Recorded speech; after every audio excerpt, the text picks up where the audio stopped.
Bonjour à toutes et tous, merci beaucoup d'être si nombreuses et si nombreux pour cette table ronde.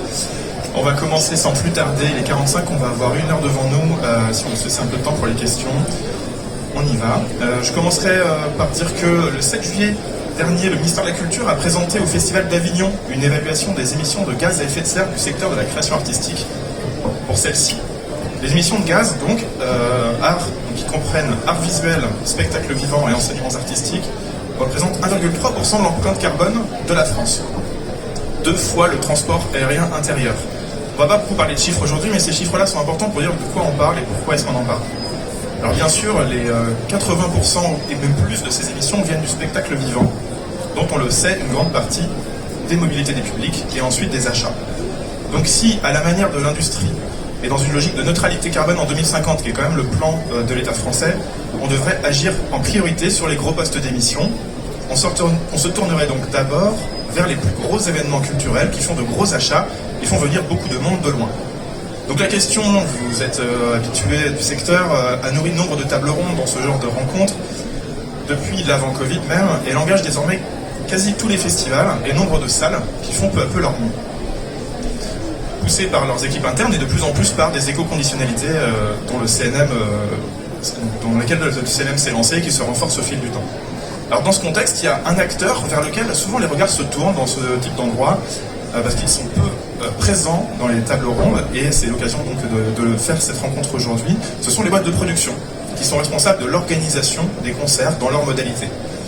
Alors cette rencontre, on va se poser cette question-là, où on en est de ce côté-là? Est-ce que dans l'essence même de ces structures, qui sont des structures économiques, des maillons forts de l'industrie musicale, mais pas seulement, et qui ont des enjeux économiques forts, est-ce qu'on est prêt?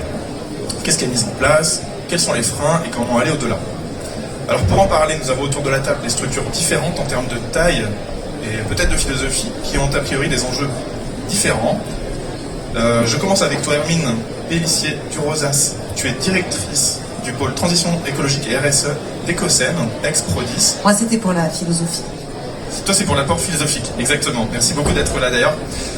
Pour rappel, pour celles et ceux qui ne connaissent pas, l'Ecocène, c'est donc le nouveau nom de Prodis, qui est un syndicat national du spectacle vivant privé qui rassemble plus de 500 entreprises, des plus petites aux plus grosses. On citera notamment, pour les plus grosses, les branches françaises de Live Nation ou d'AEG.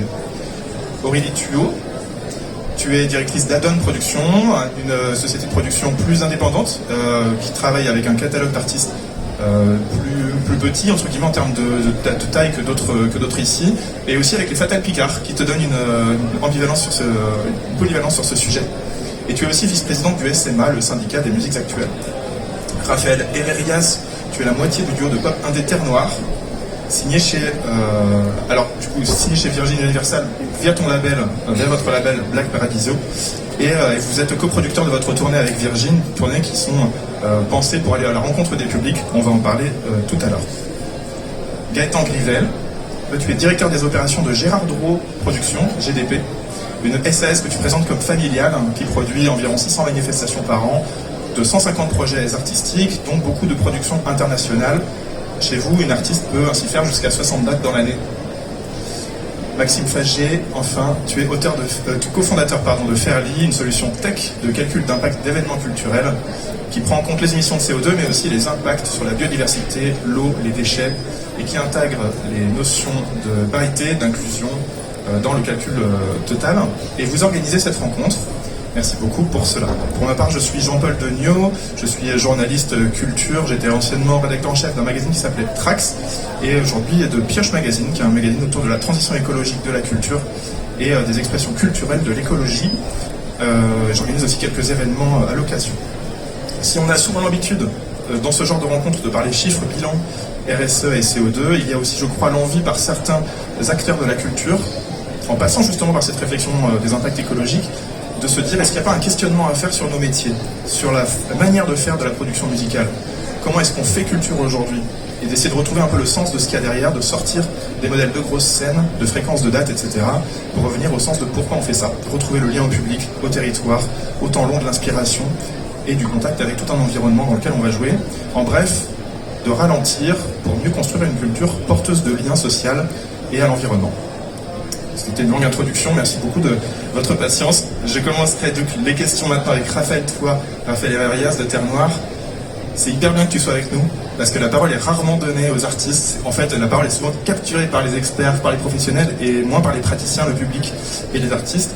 Avec ton groupe Terre Noire, donc je disais, vous avez tout un processus de tournée qui est un peu différent, qui va à la rencontre des gens dans lesquels, qui sont autour de vos dates. En fait, vous prenez le temps d'aller à la rencontre des publics dans les médiathèques, des orchestres locaux, des chorales, etc. Tu pourras nous en parler. Et tu dis, toi, qu'est-ce que tu dis? Tu dis des trucs sympas. Tu dis la tournée qu'on porte est un bon exemple que l'on peut mobiliser une bonne partie des équipes autour d'un projet qui n'est pas voué 100% à la rentabilité économique, mais à une certaine vision de la culture, de l'éducation populaire, de l'ancrage territorial, qui est un des pans de ce qu'a été la vision de la culture en France et qui est en train de se faire manger. Est-ce que tu peux nous expliquer la tournée Flexion? Bonjour tout le monde, merci de m'avoir invité. Donc on a Terre Noire qui est un groupe avec mon frère. Terre Noire c'est notre quartier d'enfance, c'est notre maison. Moi j'aime bien remettre un peu les définitions rapidement parce que en gros on parle d'écologie même si c'est pas écrit là-haut. J'aime bien, je reprends les définitions sur en fait l'écologie, il y a quand même cette partie éco qui vient de la dimension de maison. On l'oublie, je l'entends pas trop, logis, logos, le dialogue, etc. Donc on parle de nos maisons, on parle de nos milieux. Et j'aime bien remettre un petit peu cette notion, cette définition au cœur de ce débat, de cette table ronde, justement pour expliquer ce qu'on a essayé de mettre en place. Donc Terre Noire est notre maison. Nous on a monté notre festival aussi chez nous, à Terre Noire, qui est un quartier de Saint-Étienne, qui est donc notre maison. Et on a, fort de ça, essayé sur la tournée qui a commencé maintenant il y a 6 mois, essayer de mettre en place des gestes d'ancrage, des gestes de temps long qu'on ne pouvait absolument pas faire sur les tournées précédentes, qui sont pour des raisons, j'ai envie de dire, économiques, mais aussi habituelles, de standard, qui est une tournée qui va très très vite. C'est-à-dire on arrive, je sais pas, je sais pas à quel point vous êtes tous des pros ou pas ici, de la musique j'imagine beaucoup, mais vous savez que moi en tant qu'artiste, j'arrive à 16h, on arrive à 16h avec les équipes, et puis on repart le lendemain matin à 9h. On a rencontré à peine les équipes techniques avec qui on a travaillé, souvent très peu les salles. Le public, on l'a rencontré, donc c'est vraiment magnifique. Et si on fait du merch, on part un peu avec les gens et on repart le lendemain matin. Donc on était sur, cette espèce de rêve de partir en tournée comme une aventure où on allait comprendre le pays, comprendre où les gens vivaient, comprendre les villes, se balader, comprendre ce qui habitait l'intérieur des gens dans ces moments-là. Et en ce moment-là, en France, etc. Et en fait, c'est extrêmement frustrant, presque abrutissant de tourner dans cette espèce de Fordisme de la tournée, c'est-à-dire notre corps il est balancé comme ça sur le territoire. Donc on a aimé faire ces concerts, mais on s'est dit putain je me souviens de plus rien du tout. J'ai une espèce de grande masse comme ça mémorielle où j'étais sur scène, mais je sais plus ce qui s'est passé. Ce qui est quand même bizarre, c'est assez éloigné de, je crois, la fantasmagorie autour de la tournée, et je pense que c'est important de le dire parce que j'en ai parlé avec des collègues qui font des grosses tournées, parfois plus grosses que les nôtres, et qui sont extrêmement frustrés et qui perdent le sens en fait de ce qu'ils fabriquent. Donc pour moi, je voulais juste repasser cette idée de ce que tu as dit, le sens de ce qu'on fabrique, pour en revenir à la tournée. C'est notre tournée, très concrètement, plutôt que d'arriver le jour du concert, on est là 2 ou 3 jours ou 4 jours avant, parfois, et là on fait des gestes d'éducation populaire, d'action culturelle, qui nous permettent de rencontrer des gens, de se baser sur des établissements de services publics que sont les SMAC, la plupart du temps il y a de l'argent public dans les SMAC, mais aussi des médiathèques, mais aussi des écoles, mais aussi on a fait des résidences autonomie, des EHPAD, des choses comme ça, donc tout un tissu à la fois culturel, de soins et de santé, qui est partout dans les territoires, en milieu rural, dans les grandes villes, etc. Et nous, le but du jeu, c'est de démultiplier les liens, ce qui est censé faire la musique, ce qui est censé faire la culture selon nous, et on a trouvé que la chorale, l'atelier d'écriture, la rencontre, le podcast, enfin tout ce qui met la parole et permet aux gens de prendre la parole et de parler nous semble vraiment essentiel et politique en ce moment. Voilà. J'ai beaucoup parlé, pardon. Non, justement, je voulais peut-être...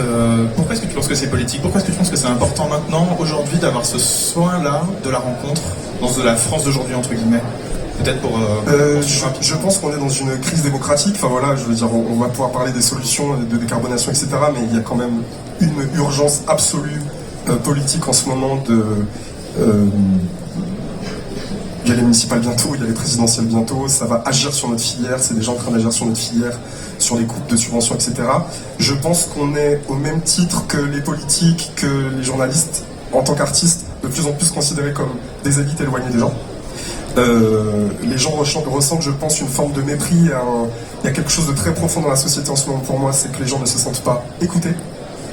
Et donc nous, on a décidé d'essayer d'écarter ce truc top-down, cette verticalité, et de dire qu'est-ce que les outils, qu'est-ce que la matière artistique, qui est donc la matière de lien, fabrique comme énergie d'émancipation pour les gens.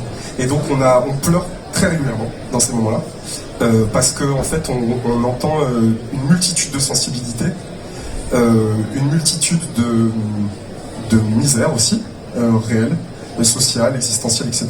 Beaucoup de joie, beaucoup d'espoir. Et donc je pense qu'il y a quelque chose qui est urgentissime en ce moment, c'est de recoller par les tout petits gestes et des tout petits cercles. Voilà. Parce que ce qu'on fabrique, c'est des minuscules sacs de paroles. On est 10, 12, etc. Et si on pouvait donner envie aux gens de démultiplier ça, de refabriquer ça, et la richesse que nous on a en tant qu'individu, en tant qu'artiste, en tant que créateur, voilà, notre vie est formidable en ce moment aussi parce qu'il y a ça.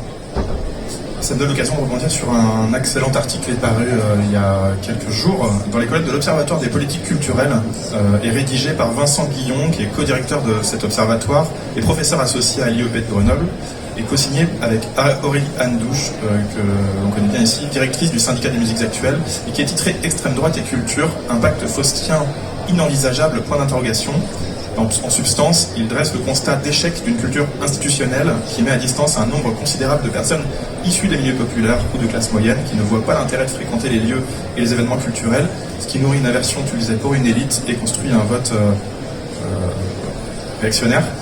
Et l'article pose la question très clairement, est-il pas temps de se reposer les questions du sens de nos métiers, et notamment de la relation au public, de l'artiste au public, de l'événement artistique qui crée du lien social, etc. Donc c'est exactement ce dont on se parle ici.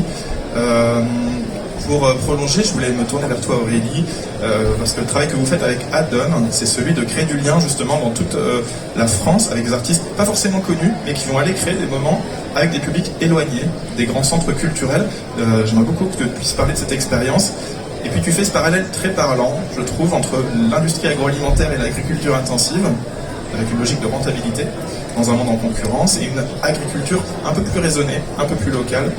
Voilà, est-ce que tu peux commencer par cette image peut-être, ou par l'expérience de ce que tu fais? Ça rejoint ce que tu dis. Nous, effectivement, on travaille avec des artistes, parfois de la reconnaissance, parfois une reconnaissance moindre, et pour autant qui interviennent beaucoup sur les territoires et avec une vraie proximité des publics, avec des ateliers, des médiations, etc. Enfin, ce que tu disais. Donc, avec un travail sur un temps plus long.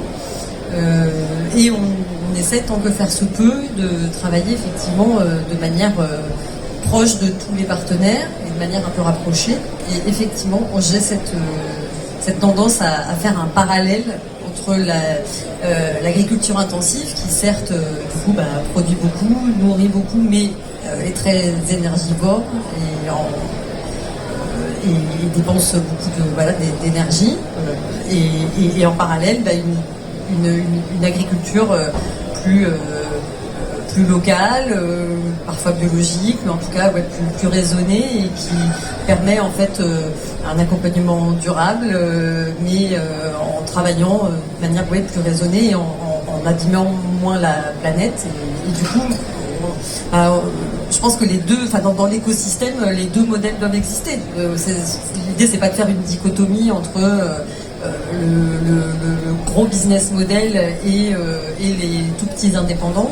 Je pense qu'il faut qu'on arrive à exister tous ensemble. En revanche, on est, je pense, tous citoyens et citoyennes engagés aussi dans une vraie transition écologique qui est nécessaire, et que effectivement, nous, on va travailler plus de manière plus rapprochée, plus durable, à une échelle un peu plus petite, mais pour autant, on peut aussi faire du business, parce que ça reste aussi du commerce, mais de manière... Est-ce que je peux savoir pourquoi est-ce qu'on me regarde? Ah non, je regarde D'accord. Non, pas du tout. Non, je regarde l'assemblée. Donc, Oui, donc du coup, on n'est pas forcément avec une volonté de grosse fréquence, d'intensivité, de modèles de très gros concerts qui sont quand même effectivement ceux sur lesquels forcément il y a une énorme communication et qui pourrait tendre à devenir le modèle qu'on prescrit particulièrement, alors que en fait il y a des salles de concert qui sont à plein d'endroits sur le territoire, à proximité de là où les gens habitent, où il faut aussi aller, faire ce travail d'aller chercher le public, de lui redonner envie de revenir aussi au plus près, dans des lieux plus petits, recréer raconter de nouvelles choses et recréer cette envie de ne pas forcément aller que sur des très gros modèles. Et je me permets de tout de suite mentionner qu'il n'y a évidemment pas le conflit gros versus petit, parce que je vois qu'il y a beaucoup de précautions qui sont prises et c'est très... merci beaucoup pour ça. Je prends aussi la précaution, il n'y a évidemment pas de conflit, l'idée évidemment de repenser, de penser nos modèles et de la manière dont on le fait. Et c'est tout l'intérêt de cette rencontre qu'on a ici, c'est que tout autour de la table et tous vous êtes experts de vos métiers et vous essayez à vos échelles de faire changer les choses. On parle de l'industrie agroalimentaire, etc. Et c'est aussi des secteurs qui là aujourd'hui ont une place et qui doivent repenser aussi leur manière et leurs impacts. Je pense qu'on est sur ce type de propos ici.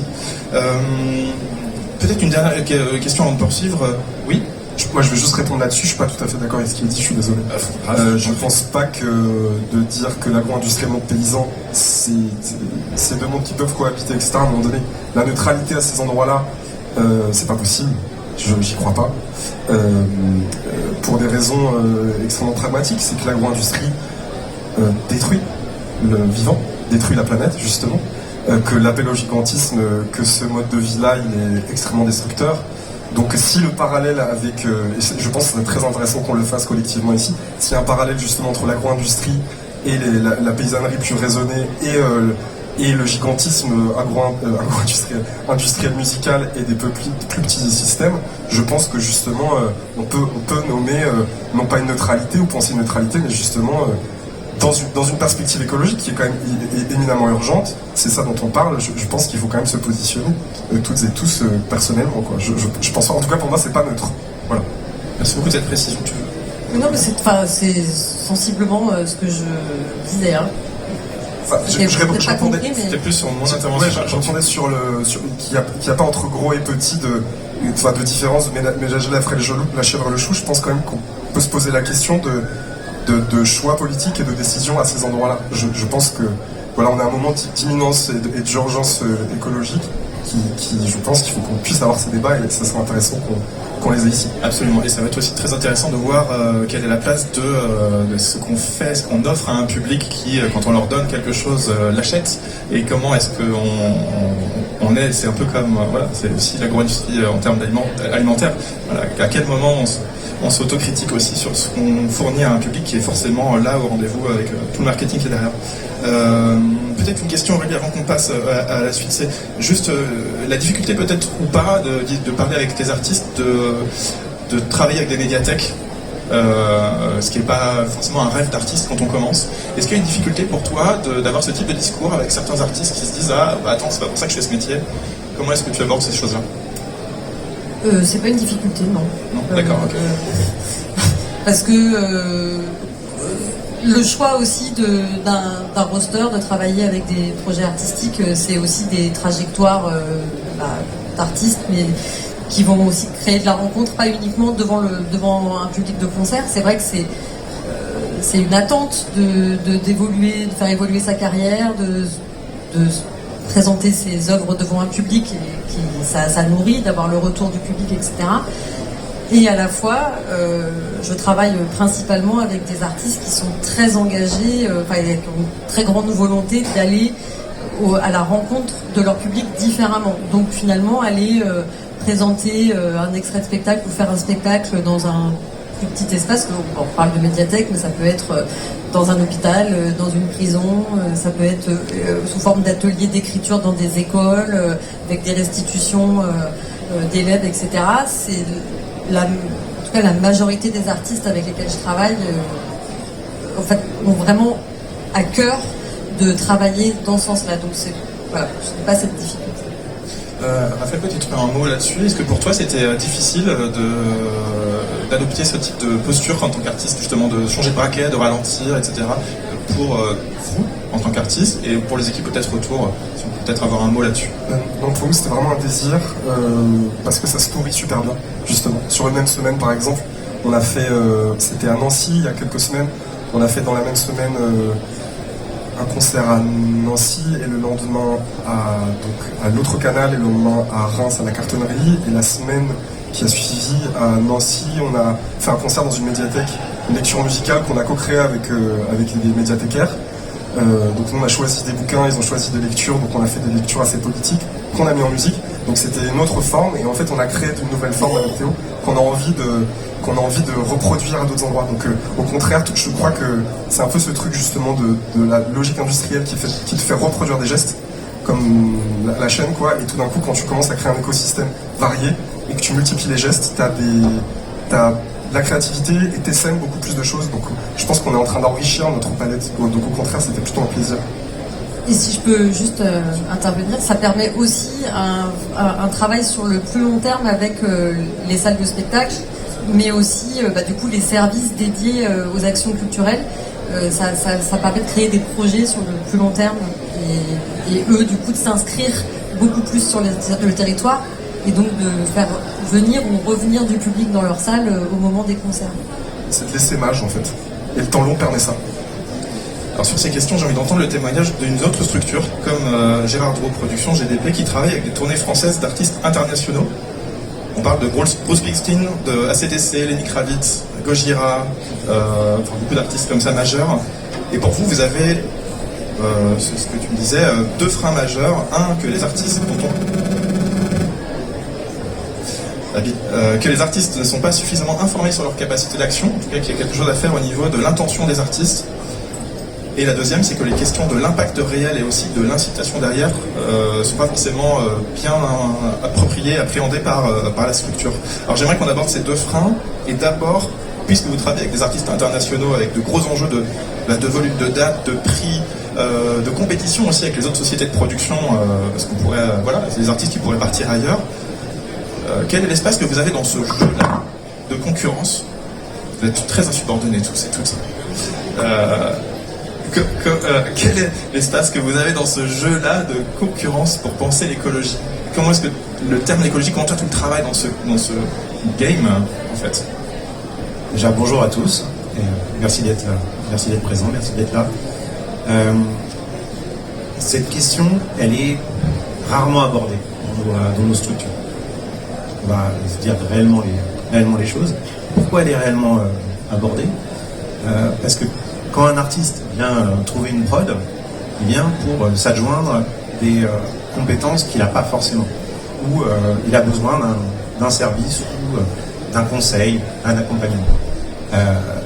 Nous, jusqu'à maintenant, on est très pertinent sur le choix d'une tournée, un axe marketing, comment est-ce qu'on va positionner les tarifs de billetterie sur un marché, est-ce qu'on veut être accessible, au contraire, est-ce que on est dans une autre phase de tournée.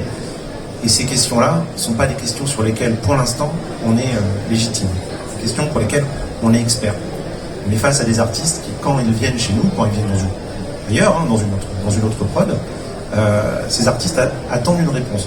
Moi, j'aime bien ton analogie sur la maison.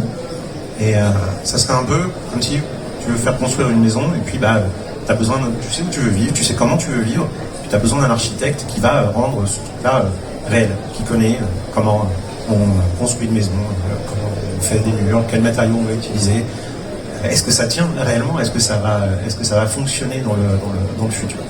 Et donc nous on est là pour ça, on est là pour apporter un plan, pour apporter une stratégie avec des éléments pour l'instant qu'on connaît.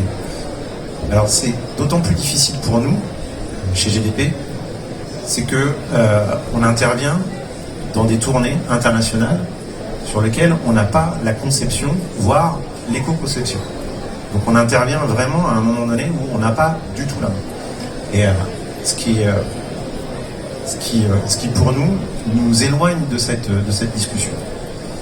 Alors nous on travaille, effectivement tu as cité des artistes qui ont des renommées assez avancées.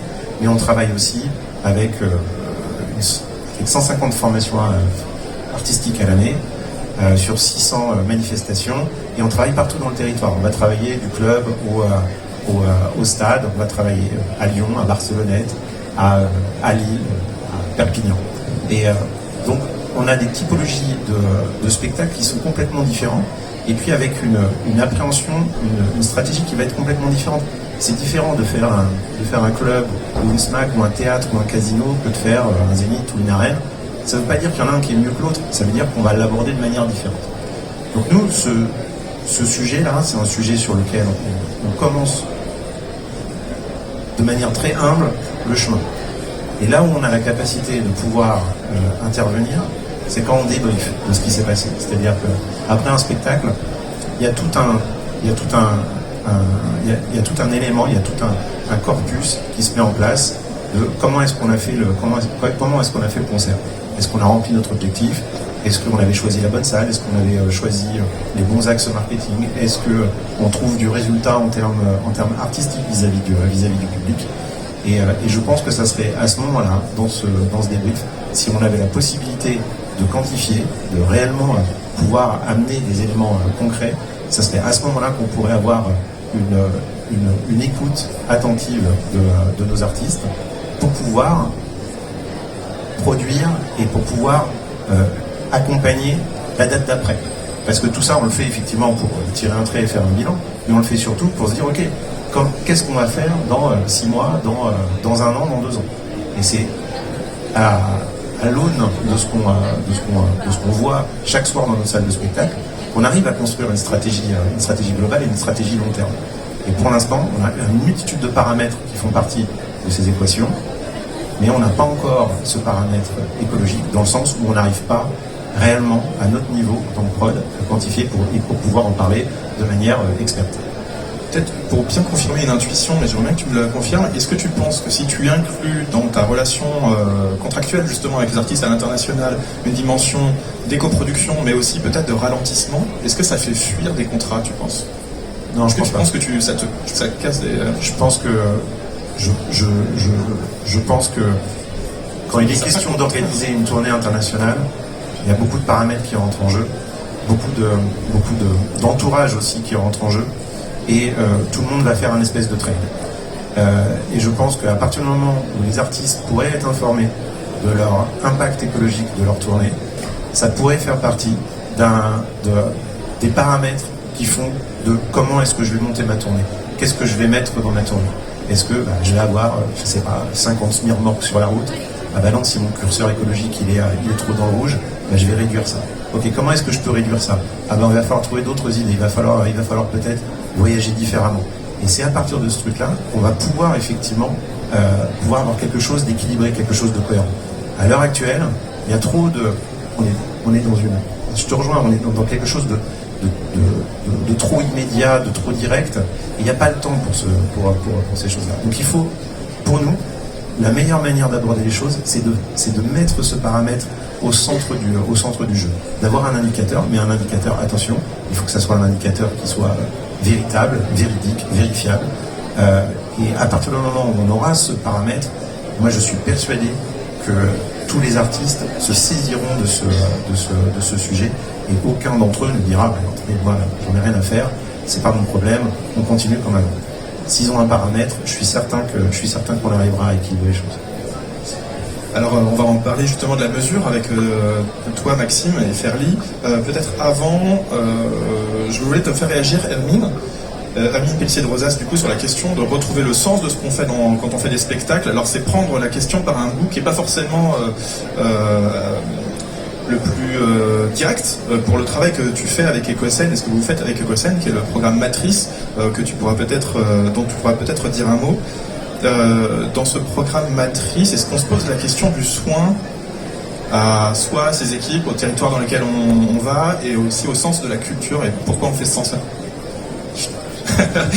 Je me suis bien tenue une phrase, je n'ai pas trop coupé la parole.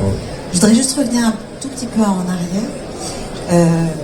D'abord, c'est pas tant que la parole elle est préemptée par les experts, c'est aussi qu'il y a peu d'artistes qui osent prendre la parole sur la question. Tout à fait.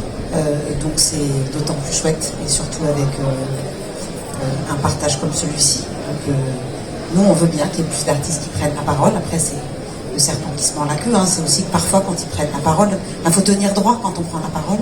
Et tous ne tiennent pas droit sur le sujet. Voilà. Il y a une attente de perfection derrière et des attaques potentiellement derrière. Donc merci et bravo aux artistes qui prennent la parole.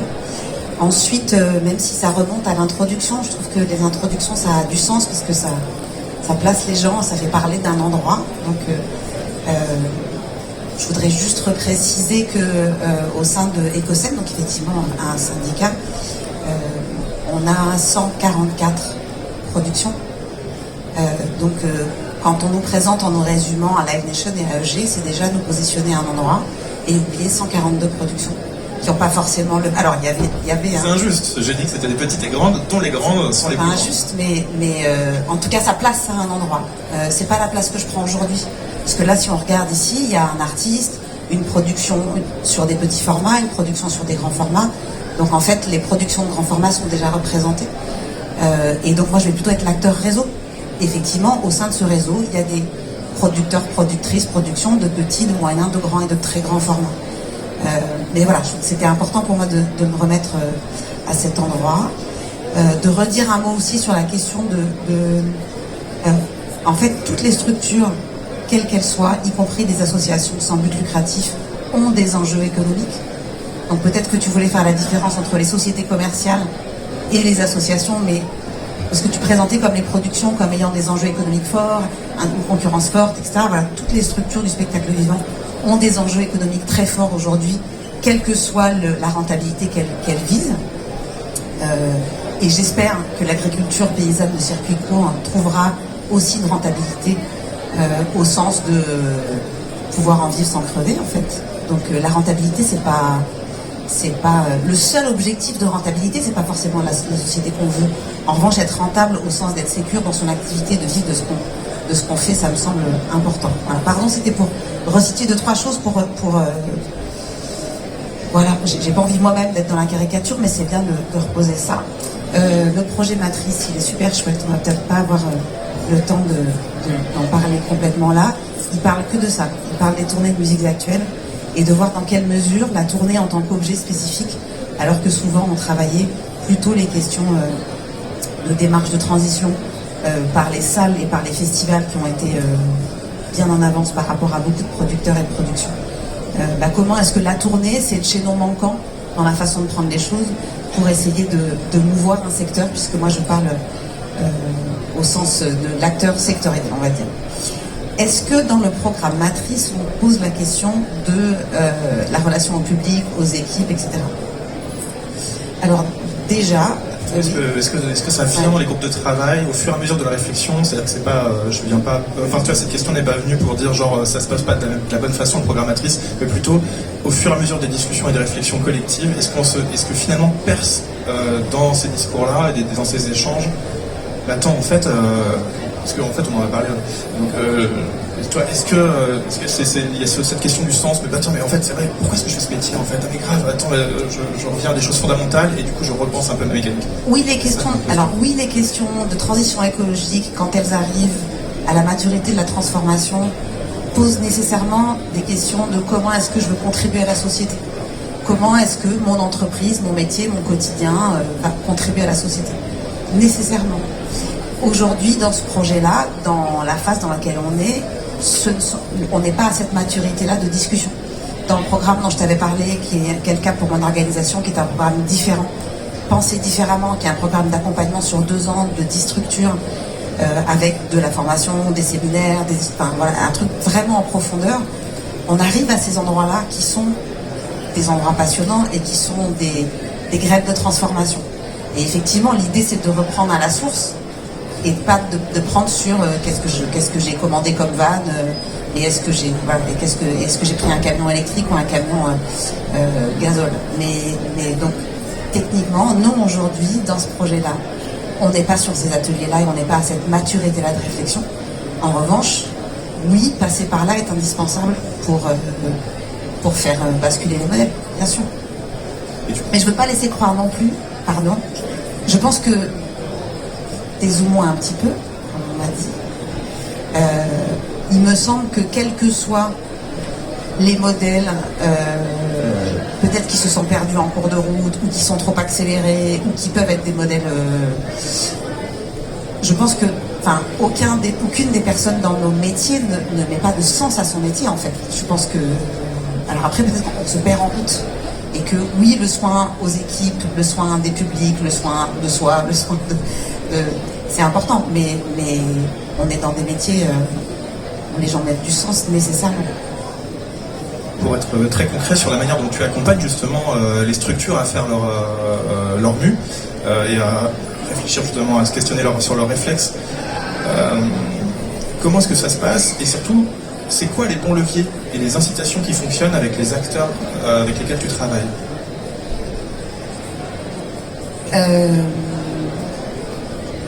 Alors, j'apprends en faisant. On essaye tous, je crois, de faire feu de tout bois.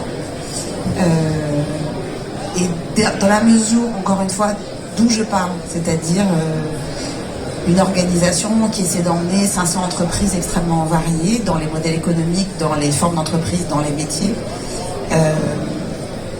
Moi, j'essaie de faire feu de tout bois, c'est-à-dire qu'il y a de l'information, il y a de la sensibilisation, il y a du rappel de réglementation, il y a de l'accompagnement, il y a des programmes dédiés, des grands programmes, des petits programmes, des trucs qui sont vraiment de la dentelle. Il y a aussi du travail avec des assos, il y a du travail entre pairs, on travaille beaucoup avec les autres organisations professionnelles. Parfois, on déplace ce travail-là au sein d'un Reviva, par exemple, parce qu'on ne va pas faire la même chose à certains endroits. On travaille beaucoup avec les pouvoirs publics, on travaille avec le ministère de la Culture, on travaille avec le CNM sur quelles pourraient être, devraient être les incitations réglementaires éventuellement, comment est-ce qu'on peut les calibrer, comment est-ce qu'on peut accompagner les entreprises pour qu'elles y arrivent. Donc c'est peut-être une réponse floue, mais c'est tout ça en fait. Il me semble pas qu'il y ait au milieu le truc qui marche. Moi, j'essaie de faire en sorte qu'à un moment donné, la goutte fasse déborder le vase, et j'essaie de mettre plein de gouttes. On se parlait d'incitation. Vous avez travaillé avec le CNM à cette, je crois, avec ce critère d'éco-conditionnalité qui va grandir. Ça fonctionne. L'éco-conditionnalité pour un certain nombre de structures, c'est un discours qui match, qui est plus efficace par rapport à d'autres discours qui sont plus sur les valeurs, etc. En fait, c'est complémentaire. C'est-à-dire que, alors déjà, dans la réforme des aides du CNM qui a été mise en place cette année, et qui est quelque chose, je ne veux pas parler à leur place, mais qui est aussi sous observation, qui va continuer d'évoluer, etc. Il y a à la fois en fait, il y a plusieurs degrés. Il y a de la bonification, il y a de la conditionnalité, et donc ils essaient eux-mêmes, selon le degré de maturité des professions et des types d'entreprises, des activités, d'une part, et selon l'endroit où ils se situent, d'agir à différents endroits. Il y a des choses il y a des premiers pas qui sont aussi des pas d'encapacitation, de sensibilisation, et il y a des pas qui sont des pas d'accès en fait. Donc oui, c'est important.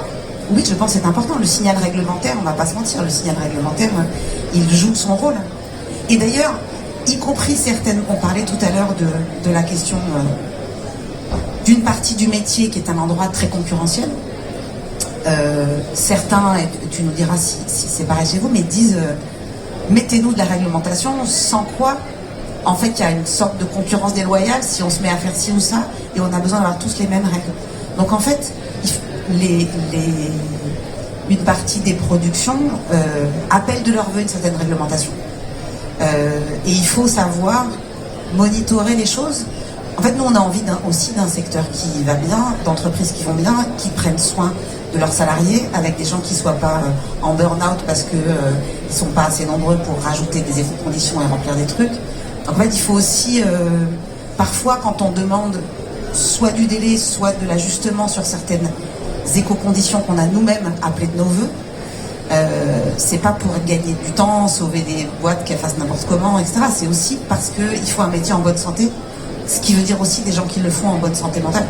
Donc, pardon, c'est pas un faux truc. Merci beaucoup. Je vois que le temps file un peu. Je vais donner la parole à Maxime.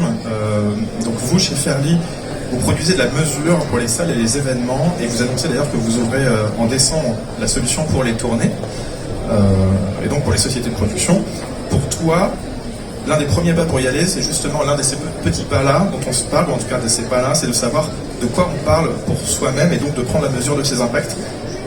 Est-ce que sur ce type d'échange avec des gros acteurs, est-ce que vous vous confrontez à une difficulté pour convaincre de l'utilité de mesurer l'activité, justement? Et je fais une petite insiste pour dire que bien sûr vous êtes, je vois que parfois ça réagit de ça, n'hésitez pas à réagir sur ce qui se dit spontanément. Bonjour tout le monde. Alors donc, pour résumer en 2 secondes ce qu'on fait à Tradescore, c'est un logiciel qui aide à calculer les différents types d'impact au secteur du live. On va sortir en décembre un mode pour les tournées. Jusqu'à présent, on avait un mode pour les festivals et un mode pour les salles de concert. Très rapide, le type d'impact dont on parle, il y a la partie CO2, une espèce de bilan carbone qui peut être produit par l'outil.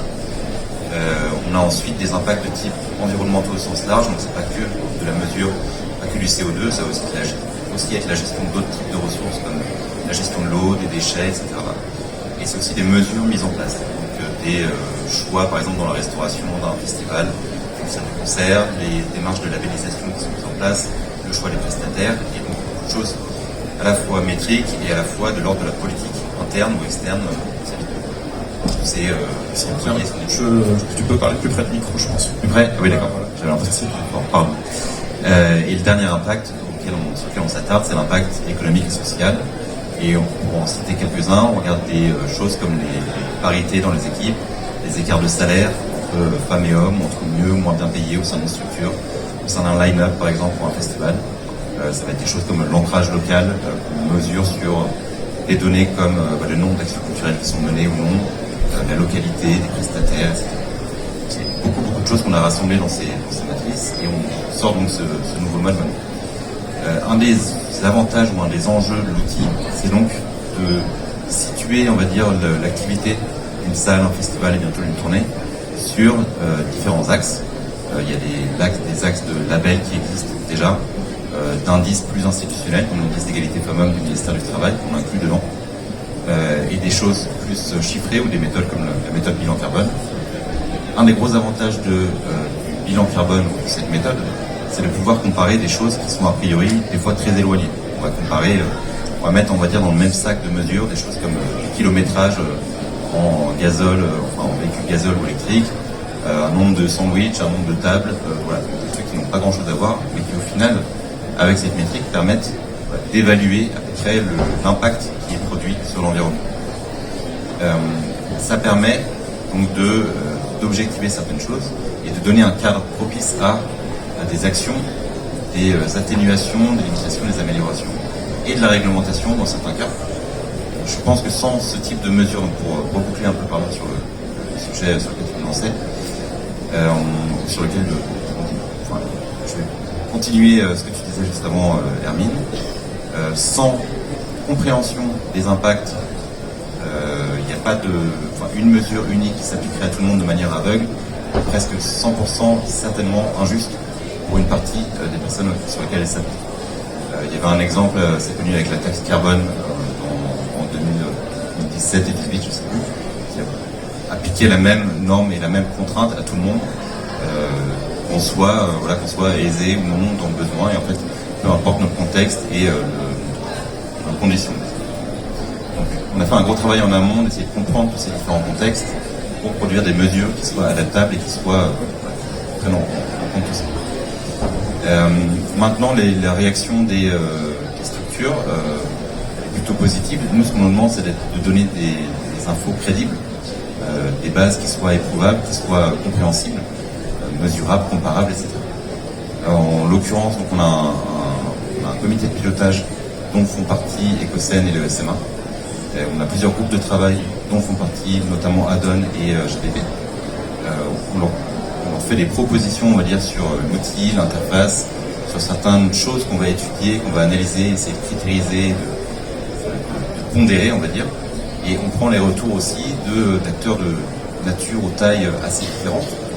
Globalement, on retrouve chez toutes les personnes qui participent à ces ateliers juste une demande de une chose précise qui soit la plus objectivable ou la plus objective possible.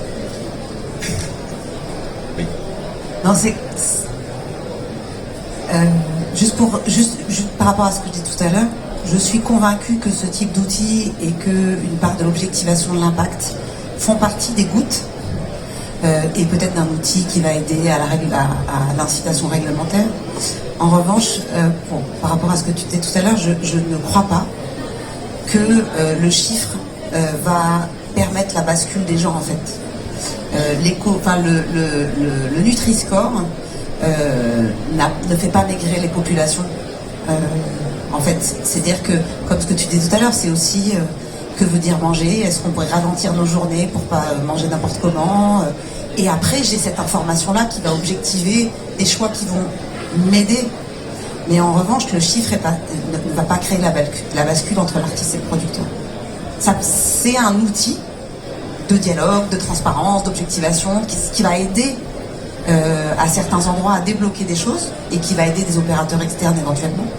Mais je ne pense pas que ce soit ça qui seul, en tout cas, et c'est toi qui reviens. Alors moi je pense que ça marche pas à tous les coups. Je pense que c'est important pour les gens aussi de savoir quand, des fois sans le savoir, face à confronté à plusieurs choix, quels sont les impacts de ce choix ou ceci. Je pense qu'au contraire c'est très important de noter entre guillemets malheureusement, même si on en passe par là, ces différentes options, de se situer dans son action sur ce qu'on fait bien, mal. Il y a beaucoup de gens, beaucoup de structures avec lesquelles on a travaillé qui avaient un peu peur de se lancer là-dedans au début, des festivals notamment, en se disant ah non mais on va être nul, pas parce qu'on veut être nul, mais parce qu'on est contraint par notre contexte, et qui, alors pour certains cas effectivement est un peu nul, mais qui était bon sur d'autres choses, ils s'en doutaient pas.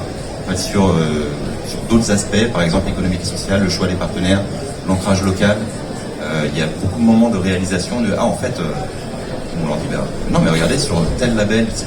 vous êtes bien engagés. Ah bon, mais on ne savait pas en fait.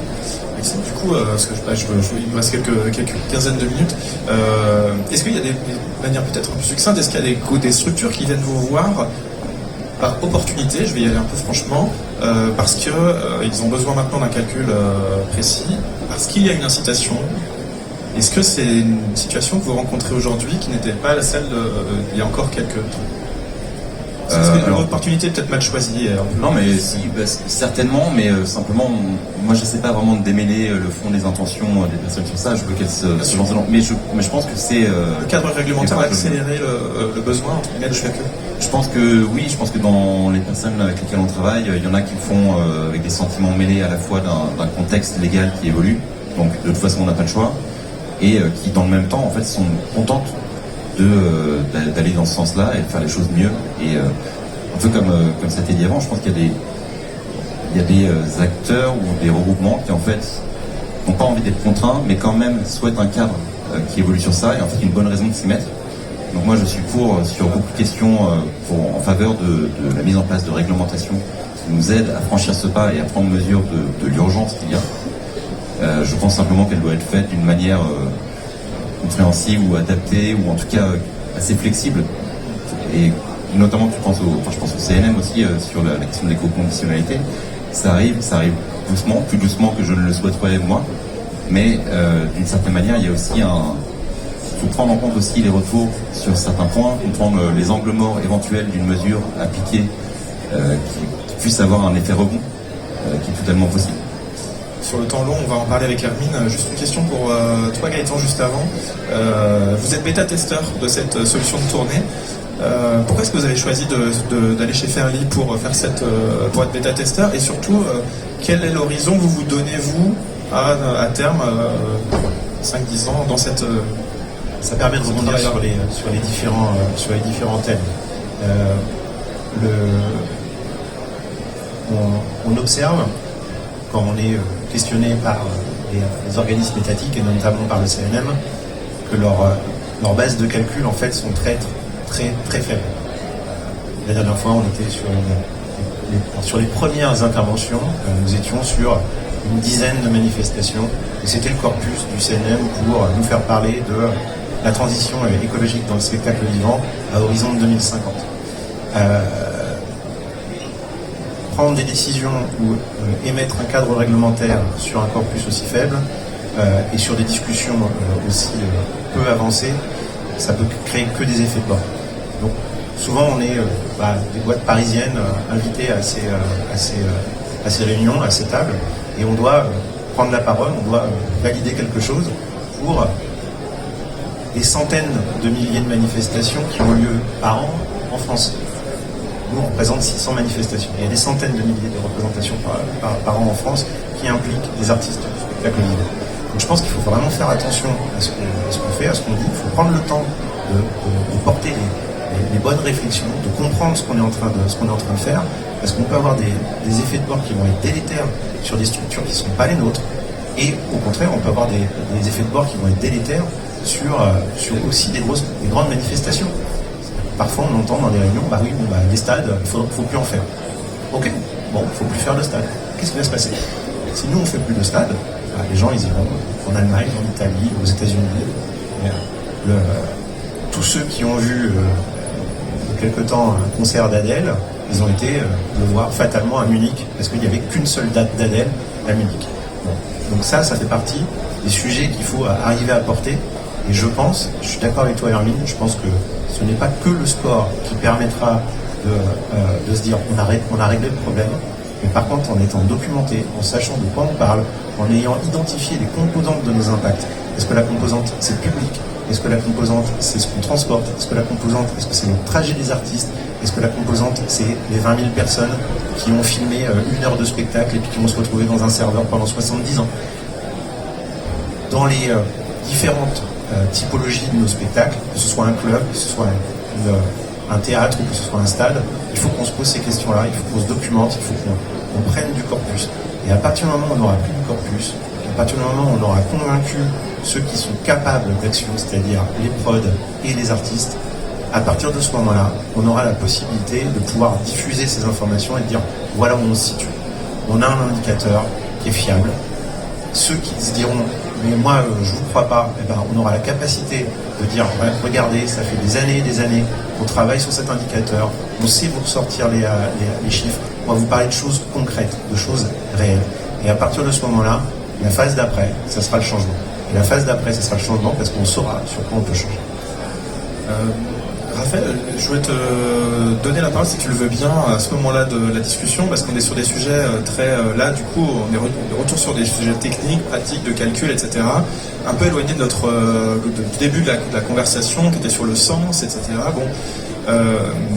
Est-ce que pour autant, est-ce que tu penses que dans le monde professionnel que tu connais, vous êtes aussi producteur de tournées, etc. Est-ce que tu penses que ces discussions-là, c'est aussi un des bons bouts par lequel approcher le sujet? Ou est-ce qu'on s'éloigne du fond de la chose? Moi, ce que je ressens toujours, c'est on a un tel niveau d'urgence écologique.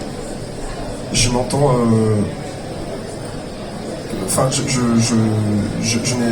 Je crois avoir entendu le fait qu'il n'y a pas encore eu vraiment de travaux faits en profondeur, par exemple chez vous.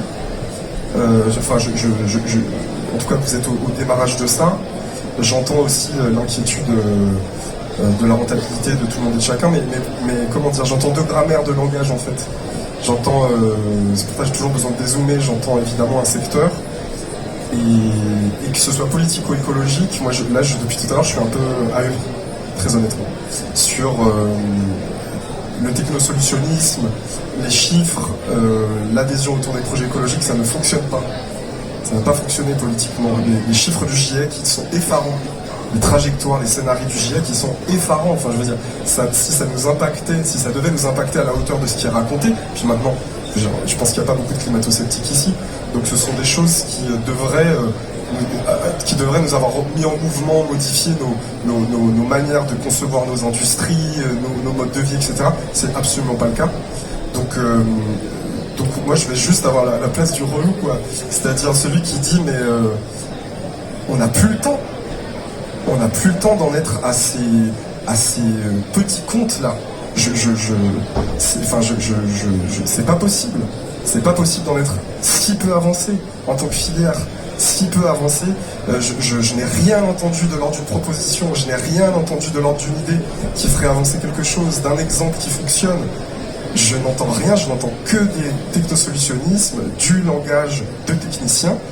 Je veux dire, je suis moi-même en partie producteur, je connais cette économie, donc je comprends ce que vous dites, mais comment dire, c'est absolument pas là-dessus qu'on va mobiliser, c'est pas là-dessus qu'on va pouvoir déplacer industriellement des choses, c'est au contraire sur la culture de nos métiers. Et donc c'est fondamentalement politique, c'est fondamentalement sensible et sensoriel, et c'est à cet endroit-là, et nous sommes en plus en responsabilité, nous ne vendons pas des yaourts, et j'adore les yaourts, mais nous sommes responsables d'une partie du récit culturel, des imaginaires en fait. Donc nous fabriquons ensemble les imaginaires, nous en tant qu'artistes, et nous là en tant que producteurs et professionnels du secteur. Donc en fait il faut absolument un dialogue profond qui soit politique sur des valeurs, et ensuite les solutions on saura les trouver mécaniquement, quoi, je veux dire. Mais en tout cas je trouve qu'on n'est absolument pas dans un débat comme celui-ci, à l'époque autant politique et autant écologique, on n'est pas absolument pas à la hauteur de là où on devrait être. Voilà ce que je voulais dire.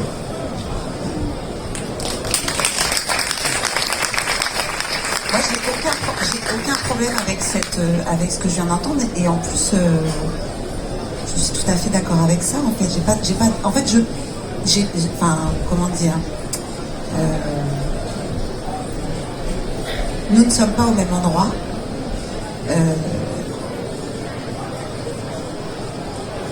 En fait, comment dire, la façon dont on se connaît pas, je vais te tutoyer, la façon dont tu viens de t'adresser à nous sur la question de l'urgence,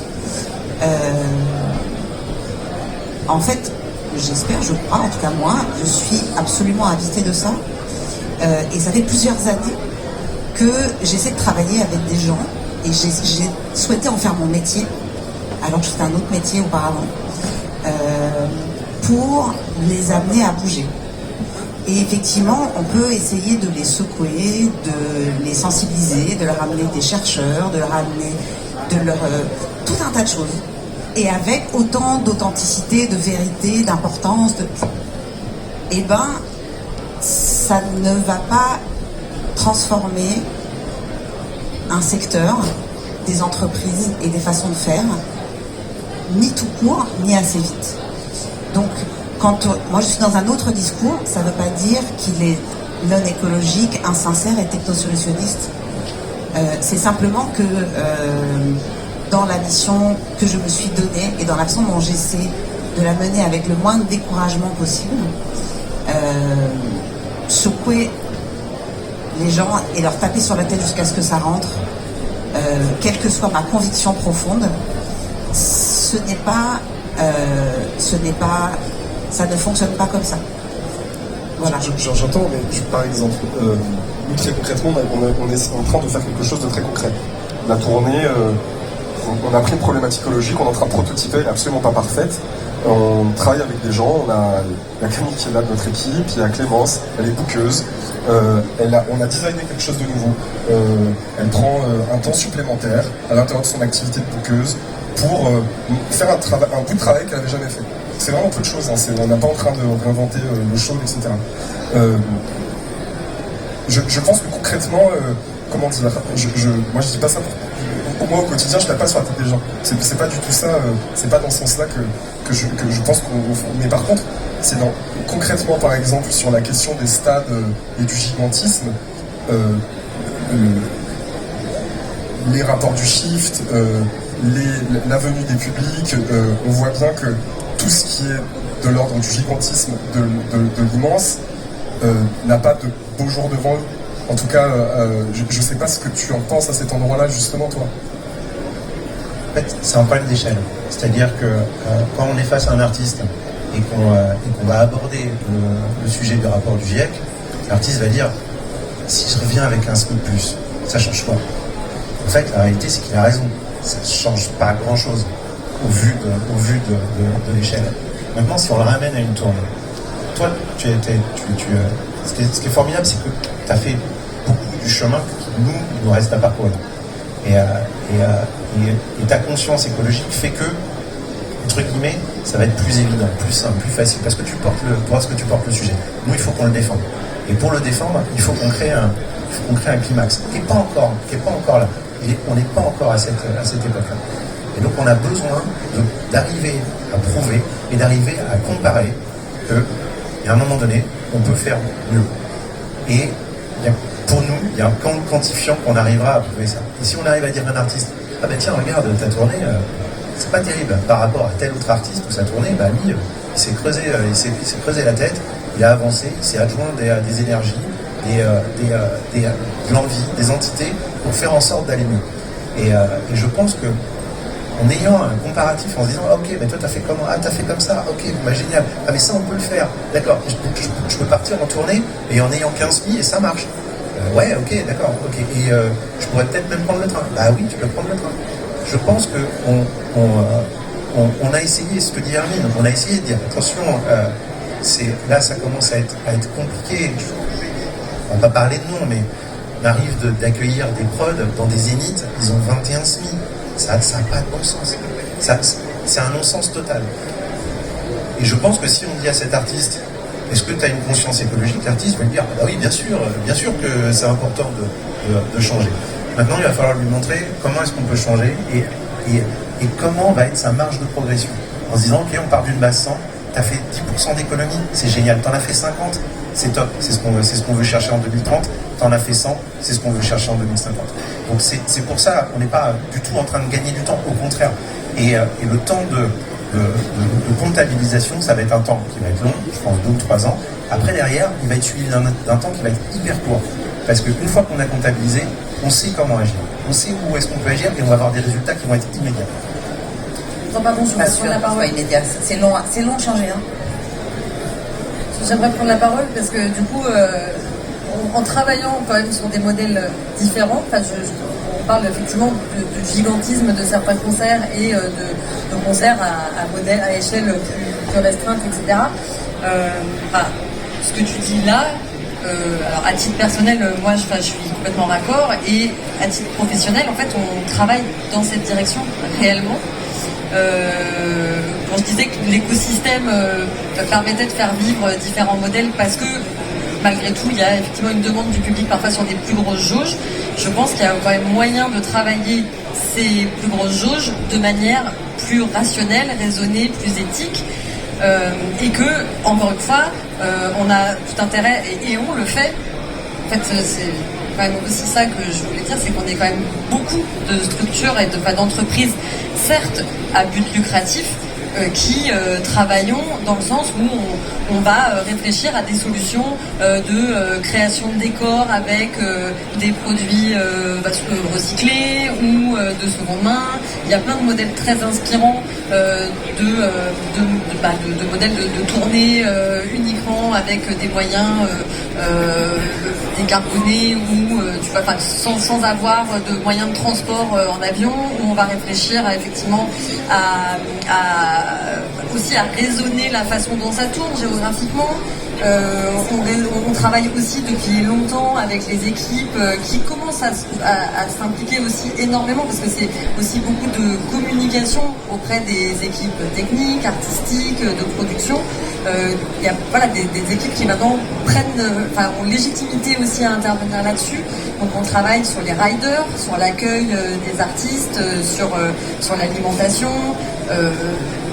Après, effectivement, c'est ce que je disais au début, en fait, on est quand même toutes et tous citoyens et citoyennes de ce monde. On voit effectivement qu'il y a une urgence écologique, et moi je serais d'avis effectivement que ça aille beaucoup plus vite. Mais on a besoin de données très chiffrées. Effectivement, pouvoir communiquer à des équipes en disant là aujourd'hui, concrètement, voilà où on en est, et de pouvoir effectivement éveiller les consciences, faire du dialogue et du coup pouvoir amener cette transformation, c'est hyper important. C'est aussi hyper important que les artistes puissent parfois communiquer auprès de leur public, parce qu'on sait que dans des études qui ont été faites, avec le SMA, donc syndicat de la musique actuelle, et la Fête des Lima, il y a donc eu tout un projet qui s'appelle le projet Déclic, qui est Décarbonons le live collectivement, qui a été un principe de bilan carbone de toutes sortes d'entreprises du spectacle, festival, salle, production à différentes échelles, que ce soit en milieu rural, en milieu urbain, qui permet aujourd'hui de transférer en fait ces notions de bilan carbone à d'autres entreprises similaires qui permettent aujourd'hui aussi d'avoir une boîte à outils pour des entreprises qui se sont mises aussi sur la voie de la transformation qui, voilà, aujourd'hui les adhérents du syndicat ont signé un manifeste autour du projet Déclic pour vraiment avancer concrètement toutes et tous. Donc c'était aussi pour dire que il se passe des choses et qu'on a besoin de données très tangibles aussi pour le communiquer à nos équipes artistiques, techniques et aussi au public qui se déplace voir les artistes, etc. C'est une conscientisation collective et qui va aussi de pair avec les transformations qu'il y a dans d'autres industries ou dans d'autres secteurs. Parce qu'aujourd'hui, si effectivement on a une transformation du secteur automobile, on va aussi pouvoir plus facilement travailler en disant on va pouvoir utiliser des véhicules plus écologiques, donc on va pouvoir faire des tournées aussi plus écologiques dans ce sens-là. C'est important aussi de prendre le pouls de tout ce qui se passe et réellement il se passe des choses. Ouais. C'est pas suffisamment rapide, je te l'accorde. C'est général, quoi. Enfin, je veux dire, je me donne le mauvais rôle dans le sens où je pense que c'est important de le dire. Et tu voulais prendre la parole, excuse-moi. Oui, d'ailleurs, je pose juste un point ici, c'est que la conférence normalement s'arrête à 17h45. On ne me fait pas signe, donc tant qu'on ne me fait pas signe, on y va. Je suis disponible pour un signe. On est juste sur le manque à utiliser le techno-solutionnisme. Pour dire, je pense que c'est absolument pas l'état d'esprit en fait, des projets dont on parle ici. En tout cas, concernant Faire l'Histoire, c'est vraiment pas du tout un projet qui se veut un projet tech. C'est juste un outil de compréhension, d'aide à la décision qui nous semble nécessaire et qui en fait c'est vraiment là pour outiller les gens qui justement veulent faire quelque chose dans ce sens-là. Donc, choisir entre les options qui sont là et choisir la moins problématique à chaque fois. Donc le temps long qui permet, qui finalement a des effets, mais le temps long quand même dans des structures un peu importantes. Voici le signe. Hermine, un dernier mot peut-être, parce que je veux Alors, projet Matrice, l'année prochaine, 4 tournées en expérimentation avec du concret, de théâtre, artistes ou projets artistiques, avec 4 productions qui ont de on va dire, du petit format au grand format, qui auront accepté d'essayer de travailler autrement. Et on va se faire violence tous ensemble pour changer les choses. Ça veut dire aussi changer les process de travail, changer le moment où on se parle, de quoi est-ce qu'on se parle, pour essayer donc capaciter un secteur entier sur ouvrir l'ensemble des champs sur lesquels ils doivent agir, travailler de façon extrêmement concrète. Il y a un site internet formidable, mais c'est juste qu'on n'en était pas à ces choses-là. Un site internet formidable, allez voir vos sites internet respectifs. Et ça me permet cette discussion que je trouvais très intéressante de voir aussi à quel point la place de l'artiste dans nos cercles de réflexion n'est pas forcément toujours là, et toujours placée. Donc peut-être que ça sera intéressant de discuter plus loin ensemble avec les artistes. Écoutez, merci beaucoup. On n'a pas le temps pour les questions malheureusement. On sera juste à côté pour poursuivre et je crois que tout le monde se rendra disponible pour échanger. Merci beaucoup pour votre attention. Merci.